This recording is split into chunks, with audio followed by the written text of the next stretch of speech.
Hello সবাইকে, তোমরা হয়তো ভাবছো ভিডিওটা উনুনের পাড় থেকে কেন শুরু করলাম। তো আজ আমরা সবাই মিলে করছি পিকনিক। তো পিকনিকটা কিসে সেটাও তো জানতে হবে না। তো সবাই মাংস ভাত পিকনিক করে, বিরিয়ানি করে, আমরা আজ করছি খুদের ভাত পিকনিক। আমাদের বাড়ি আর পাশের 2-3টে বাড়ি মিলে সবাই মিলে করছি খুদের ভাত পিকনিক।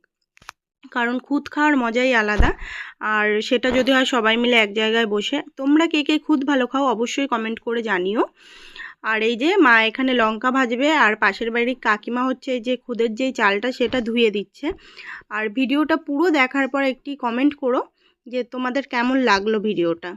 সবাইকেই যেহেতু দেখাচ্ছি তাই নিজের ভিডিও নিজেকে না দেখালে হয় না, তাই নিজেকেও একটু দেখিয়ে দিলাম। তো দেখো এই যে মা এখানে কত লঙ্কা ভাজছে, এগুলো হচ্ছে সব শুকনো লঙ্কা।